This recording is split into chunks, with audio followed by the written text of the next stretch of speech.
Hey, it's Dave here, culture fan, and I thought today I'd do one on movies. A long time ago, I started the YouTube channel and mostly talk about vinyl records or actually CDs or both. And I kind of meant it to be for all types of media and pop culture in general. And I'm a big movies fan, and in particular, I'm a real big science fiction fan as well. So I thought I'd show a few of the movies that I have and talk maybe a little bit about them.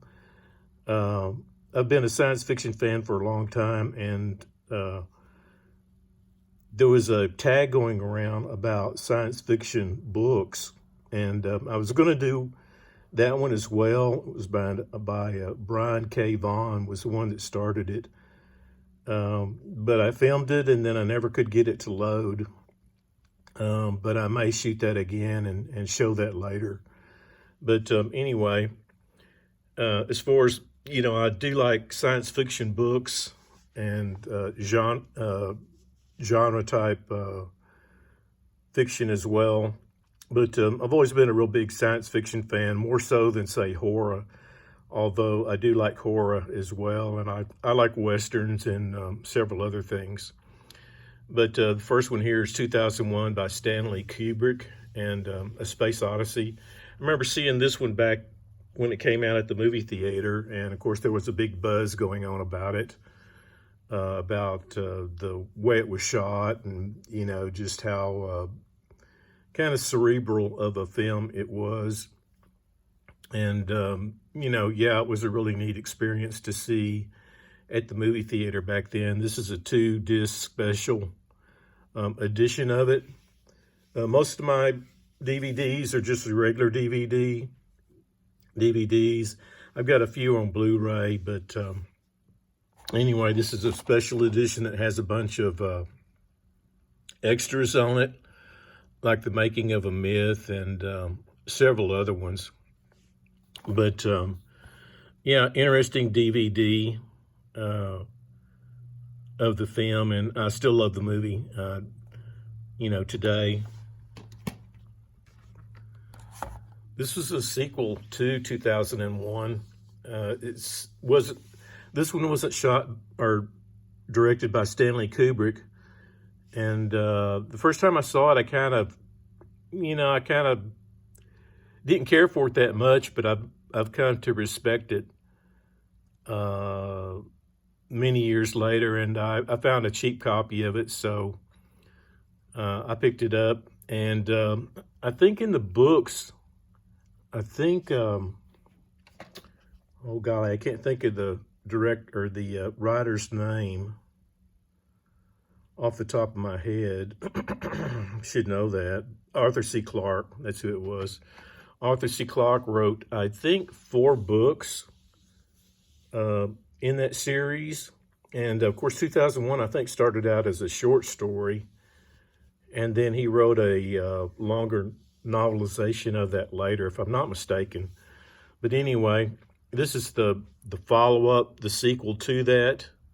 And they made a film about that as well. Now, it's not as good as 2001, but it's an interesting movie if you've never seen it, and if you are a science fiction fan as well. It's got Roy Schreider in the role.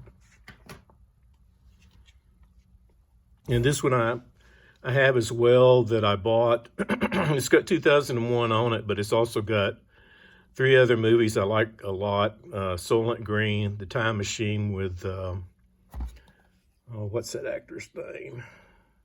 Rod Taylor.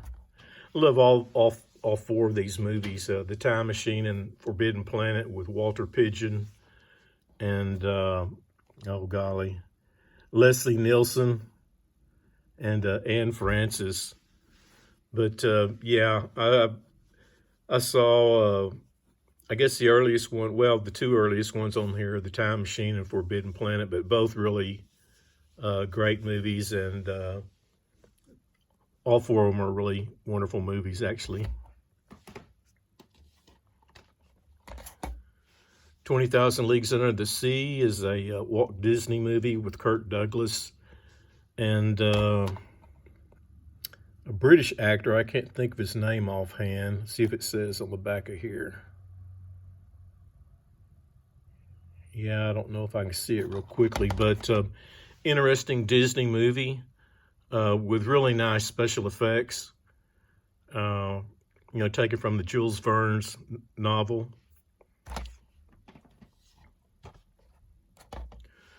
A Scanner Darkly, a adaptation of a Philip K. Dick book with Keanu Reeves and Robert Downey Jr., Woody Harrelson. I like this movie. A lot of people kind of are, you know, it has kind of mixed reviews, I guess, but I thought it conveyed quite well the sort of the way that Philip K. Dick imagines his, you know, some of his books, sort of the paranoia that goes on and eavesdropping or being, you know, phone tapping and stuff like that. But yeah, it's kind of done in kind of a rotoscope type style where it's kind of animated. And yeah, if you've never seen it, it's a interesting movie to check out.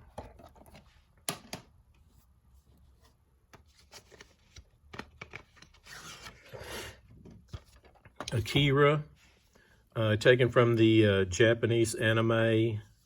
Again, I should probably know the author that made the original manga, but I can't think of his name right offhand.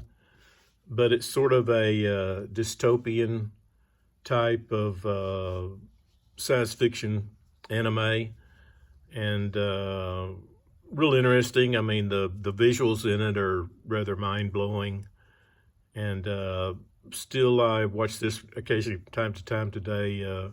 Real interesting movie. Like I said, it's dystopian about a bunch of biker teenagers, and one of them gets involved with a scientific experiment, and you know, it's a really interesting movie.